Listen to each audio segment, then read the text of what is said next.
വേടൻ എവിടെ നോക്കിയാലും വേടന്റെ ശബ്ദം മുഴങ്ങുന്നു. പാട്ടുകളായിട്ട് ഇങ്ങനെ നീളെ നീളെ നമ്മളെ സന്തോഷിപ്പിക്കുന്നു. ആളുകളെല്ലാം ഒത്തുചേരുന്നു. സന്തോഷത്താൽ തുള്ളി ഇങ്ങനെ മനസ്സുകൊണ്ടൊരു ആനന്ദ നൃത്തം ചവിട്ടുന്നു ആ പാട്ടിനോടൊപ്പം. വേടന്റെ പാട്ടുകൾക്ക് നല്ലതുപോലെ ജനങ്ങളുടെ ഒരു പിന്തുണ കിട്ടിയിരിക്കുന്നു. ജനങ്ങൾ ഇങ്ങനെ ഒഴുകി വരികയാണ് പാട്ടുകൾ ഇങ്ങനെ കേട്ടിട്ട്. ഇപ്പൊ നമ്മുടെ നാട്ടിൽ ഒരുപാട് തത്വചിന്തകന്മാരുണ്ട്, ബുദ്ധിജീവികളുണ്ട്, സാംസ്കാരിക നായകന്മാരുണ്ട്, സിനിമാ നടന്മാരുണ്ട്, നടികളുണ്ട്.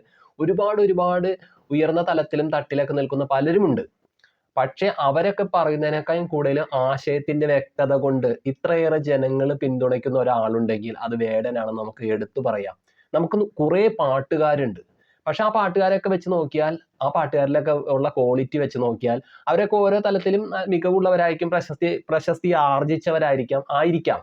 പക്ഷെ വേടന്റെ മികവ് അതൊന്നും വേറെയാണ്, വേറെ ലെവലാണ് വേടൻ. വേടന്റെ ആശയത്തിന്റെ കരുത്ത് കിടുവാണ്, കിടിലൻ. അതുകൊണ്ട് തന്നെ ഒരുപാട് പേര്, ഒരുപാട് ജനങ്ങൾ എല്ലാവരും ഇങ്ങനെ വേടന്റെ പാട്ട് കേൾക്കാൻ ഒത്തുചേരുകയാണ്. ഇപ്പൊ വേടനെ പറ്റി ഞാൻ ഇങ്ങനെ പറയുമ്പോൾ വേടനെ പറ്റി പൊക്കി അടിക്കുന്നു, പുകഴ്ത്തി പറയുന്നു എന്നൊന്നും വിചാരിക്കണ്ട. ഇപ്പൊ വേടനെ കുറിച്ച്, വേടൻ പാടുന്ന പാട്ടിന്റെ മേന്മ കൊണ്ടാണ്, വേടൻ എഴുതുന്ന പാട്ടിന്റെ മേന്മ കൊണ്ടാണ് വേടന്റെ പാട്ടുകൾ ഇഷ്ടപ്പെട്ട ആളുകൾ വരുന്നത്, ജനങ്ങൾ വരുന്നത്. ഇപ്പൊ വേടൻ എഴുതുന്ന പാട്ട് മോശമാണെങ്കിൽ, ആ കവിത മോശമാണെങ്കിൽ, വേടൻ പാടുന്ന പാട്ടുകൾക്ക് വലിയ ഒരു എനർജി ഇല്ല, അല്ലെങ്കിൽ പറയുന്ന ആശയത്തിന് വ്യക്തത ഇല്ലാതൊക്കെ വരികയാണെങ്കിൽ വേടനെ ആരും പിന്തുണയ്ക്കില്ല. ഇപ്പൊ ഈ നിൽക്കുന്ന ജനങ്ങളൊക്കെ വേടന്റെ പാട്ട് കേൾക്കാനേ പോകില്ല. ബോറടി ആയിട്ട് അവർക്ക് ഫീൽ ചെയ്യും, അല്ലെങ്കിൽ അവരെ മുതലെടുക്കുന്നതായിട്ട് അവർക്ക് ഫീൽ ചെയ്യും. പക്ഷെ ഇപ്പോഴങ്ങനെയല്ല. വേടൻ കൃത്യമായിട്ട് നേരോടുകൂടി നിർഭയം തന്റെ പാട്ട് പാടുകയാണ്. അപ്പൊ അത് കേൾക്കാൻ ജനങ്ങൾ ഒഴുകി വരുന്നു. അത് സ്വാഭാവികമായിട്ട് സംഭവിക്കുന്ന ഒരു കാര്യം തന്നെയാണ്. ഇപ്പൊ വേടനെ കുറെ പേര് വിമർശിച്ചോട്ടെ. വിമർശിക്കാൻ എല്ലാവർക്കും അധികാരമുണ്ട്, സ്വാതന്ത്ര്യമുണ്ട്. അങ്ങനെയുള്ള ഒരു കാലത്താണ് നമ്മൾ ജീവിക്കുന്നത്. വേടനെ വിമർശിക്കാം, വേടനെ വേറെ ആരെങ്കിലും വേണമെങ്കിലും വിമർശിക്കാം. അങ്ങനെ കടന്നു പോവുകയാണ്. വിമർശിക്കാൻ പാടില്ല എന്നൊന്നുമില്ല. അതൊക്കെ നല്ല കാര്യങ്ങളാണ്, വിമർശിക്കണം. വിമർശിക്കുമ്പോഴാണ് നമ്മുടെ ഉള്ളിൽ തെറ്റുണ്ടെങ്കിൽ നമുക്ക് തിരുത്താൻ പറ്റുള്ളൂ. ഇപ്പൊ ഒരാൾ ചുമ്മാ നമ്മൾ തെറ്റുകാരനാണെന്ന് പറഞ്ഞ് വിമർശിച്ചുകൊണ്ട് ചെന്നിട്ട് അതിലൊരു കാര്യവുമില്ല. അപ്പൊ വേടന്റെ പാട്ടുകൾ മികവോടുകൂടി മാറണമെങ്കിൽ വിമർശനം നല്ലതാണ്. ആ വിമർശനത്തിന് നല്ല വിമർശനത്തിന് വേടൻ എടുക്കാം, ചീത്ത വിമർശനത്തിന് ഇങ്ങനെ എടുത്തിട്ട് അങ്ങോട്ട് കളഞ്ഞേക്കാം. അപ്പൊ വിമർശിച്ചോട്ടെ, വേടനെ വിമർശിക്കുന്നവർ വിമർശിക്കട്ടെ. പക്ഷെ വേടന്റെ പാട്ടുകൾ നല്ല രീതിയിൽ ഇങ്ങനെ മുന്നോട്ട് കടന്നു വരുമ്പോൾ വേടന് മികച്ച പിന്തുണയാണ് കിട്ടുന്നത്. ഇപ്പൊ തമിഴ് ചാനലുകൾ ഒരുപാടുണ്ട്, തമിഴ് യൂട്യൂബർമാർ ഒരുപാടുണ്ട്. അവരൊക്കെ വേടന്റെ പാട്ടുകൾ എടുത്ത് റിയാക്ഷൻ ചെയ്യാണ്. വേടന്റെ പാട്ടുകൾ വർണ്ണിച്ച് അതിന്റെ അർത്ഥങ്ങളും വരികളൊക്കെ ഇങ്ങനെ പറഞ്ഞ് അവര് ഓരോ ദിവസവും മില്യൺ കണക്കിന് വ്യൂസ് ആണ് അവർക്ക് കിട്ടുന്നത്. കാരണം അത്രയേറെ അവർക്ക് ഇഷ്ടമാണ് വേടന്റെ പാട്ടുകൾ. അവര് മനസ്സിലാക്കുന്നു, സ്വീകരിക്കുന്നു. അമേരിക്കയിൽ തന്നെ വേടന്റെ പാട്ടുകൾ വലിയൊരു എന്താ പറയുക, ഒരു ആഗോള വേടനായിട്ട് വേടൻ മാറിയിരിക്കുകയാണ്.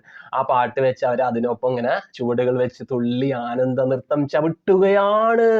അതൊക്കെ നമുക്കും കൂടി ഒരു എന്താ പറയുക, സന്തോഷമുള്ള കാര്യമല്ല.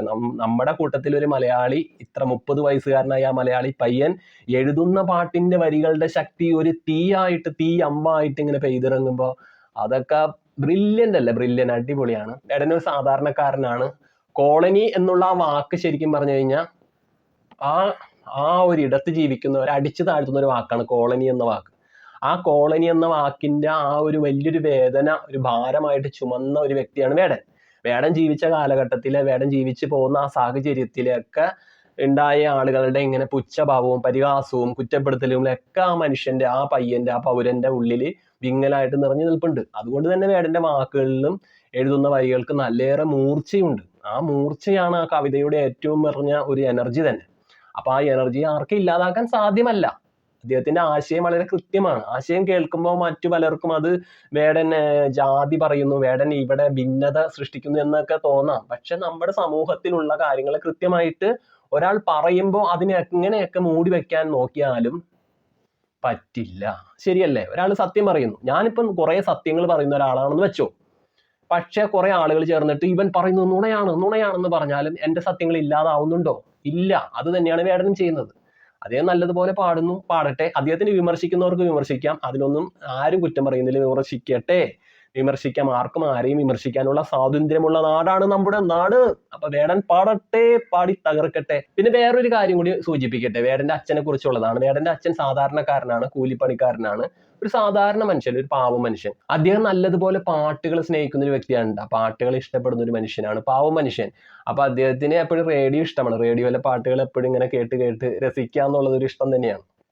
അപ്പൊ ജോലിക്ക് പോകുമ്പോൾ മിക്ക സ്ഥലങ്ങളിലൊക്കെ അദ്ദേഹത്തിന് കൊണ്ടുപോകാൻ പറ്റുന്ന ഇടങ്ങളാണെങ്കിൽ റേഡിയോ കയ്യിൽ കൊണ്ടുപോകാറുണ്ടെന്നാണ് അദ്ദേഹത്തിന് അറിയുന്നവർ പറയുന്ന കാര്യം. അപ്പൊ അദ്ദേഹം എപ്പോഴും, അതായത് വേടന്റെ അച്ഛനോട് വേടന്റെ പാട്ടുകൾ ഇഷ്ടമാണെന്ന് ചോദിച്ചാൽ വേടൻ പറയുന്ന വാക്കുകളാണ് പറയുന്നത്. വേടന്റെ അച്ഛനോട് വേടന്റെ പാട്ടുകൾ ഇഷ്ടമാണെന്ന് ചോദിച്ചാൽ ഒരുപക്ഷെ അങ്ങനെ വലിയ താല്പര്യം കാണിക്കാറില്ല എന്നാണ് വേടൻ തന്നെ പറയുന്നത്. കാരണം എൻ്റെ പാട്ടൊന്നും അച്ഛൻ കേൾക്കാറില്ല, അച്ഛൻ എപ്പോഴും പാടുന്നത് ഒരു പഴയ പാട്ടാണ്.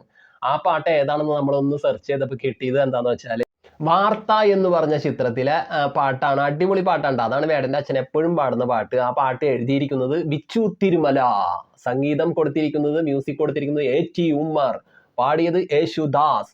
അപ്പൊ ആ പാട്ടാണ് എപ്പോഴും വേടന്റെ അച്ഛൻ മുരളി എന്ന മനുഷ്യൻ പാടുന്ന പാട്ട്. ആ പാട്ട് ഇങ്ങനെയാണ്: ഇന്നലകൾ ഇതുവഴിയേ പോയി, പുഞ്ചിരിയും നൊമ്പരമായി തൂകി, മുറിവുകളിൽ വിരൽ മുനകൾ മൂടി, പഴയ മുളം കുഴലായി ഞാൻ പാടാം. ആ പാട്ട് അങ്ങനെ പോകുന്ന ഒരു പാട്ടാണ്. ഞാൻ പാടിയപ്പോൾ ഇത്തിരി കുറ്റങ്ങളും കുറവുകളും ഉണ്ടെങ്കിൽ ക്ഷമിക്കണം. ഈ പാട്ടാണ് വേടന്റെ അച്ഛൻ എപ്പോഴും പാടുന്ന പാട്ട്. വേടന്റെ റാപ്പ് സോങ്ങുകളൊന്നും അദ്ദേഹം കേൾക്കാറില്ല എന്നാണ് വേടൻ പറയുന്നത്. പക്ഷേ വേടന്റെ അച്ഛൻ കേൾക്കാത്ത റാപ്പ് സോങ്, ആ കവിതകൾ, ആ മനോഹരമായ ആശയം വിതറുന്ന കവിതകൾ ലോകം മൊത്തം കേൾക്കുന്നു. എന്തല്ലേ? അപ്പൊ അങ്ങനെയാണ് കാലത്തിന്റെ മാറ്റം. അപ്പൊ അച്ഛനിൽ നിന്നുള്ള സംഗീതത്തിന്റെ ഒരു ജ്ഞാനം മകന് കിട്ടിയിരിക്കുന്നു. അത് റാപ്പ് സോങ് ആയിട്ട് പുറത്തു വന്നിരിക്കുന്നു 2025. ഈ വർഷം അങ്ങനെ അടിപൊളിയായിട്ട് വേടനെ അങ്ങനെ കുതിച്ചുയരാണ്. തമിഴ് യൂട്യൂബ് ചാനലൊക്കെ ഇങ്ങനെ നിറഞ്ഞ് വേടനെ പറ്റി ഇങ്ങനെ ഘോരം പറയുകയാണ്, പാടുകയാണ്, വേടന്റെ പാട്ടുകൾ ചർച്ച ചെയ്യുകയാണ്. ചർച്ച ചെയ്യുന്ന ഒരു കാലം, പാട്ട് ചർച്ചയുടെ ഒരു കാലമായി മാറിയിരിക്കുന്നു. അപ്പൊ അടിച്ചമർത്താൻ നോക്കിയാലും സാധിക്കില്ല. അതാണ് നമ്മുടെ വേടൻ. പിന്നെ പാരഞ്ജിത്ത് എന്ന് പറഞ്ഞ സംവിധായകനില്ലേ, നമ്മുടെ കബാലിയൊക്കെ എടുത്ത അദ്ദേഹം വേടനെ സപ്പോർട്ട് ചെയ്യാനായിട്ട് രംഗത്ത് വന്നിരിക്കുന്നു. അദ്ദേഹം പിന്തുണ പ്രഖ്യാപിച്ചു. വേടനെതിരെ വരുന്ന അനാവശ്യമായിട്ടുള്ള ചൊറിച്ചിലുകളും പ്രശ്നങ്ങളൊക്കെ അതിൻ്റെ വഴിക്ക് അങ്ങനെ പോവുക തന്നെ മാത്രമേ ഉള്ളൂ. വേടൻ എന്ന് പറയുന്ന നമ്മുടെ സമൂഹത്തിന്റെ ഭാഗമാണ്. വേടന്റെ പാട്ടുകൾക്ക് സത്യമുണ്ട്, നേരുണ്ട്, വെളിച്ചമുണ്ടെന്നാണ് പാരഞ്ജിത്തിന്റെ അഭിപ്രായം. അപ്പൊ ഇതാണ് നമ്മുടെ വേടനെ. അടിച്ചമർത്താൻ നോക്കിയാലും അടിച്ചമർത്താൻ പറ്റില്ല. ആഗോള വേടനായി മാറിയിരിക്കുന്നു വേടൻ. പൊട്ടിത്തെറികളും ഭൂമി കുലുക്കങ്ങളും ഉണ്ടായാലും വേടന്റെ പാട്ടുകൾക്ക് ഇവിടെ നാശം സംഭവിക്കില്ല.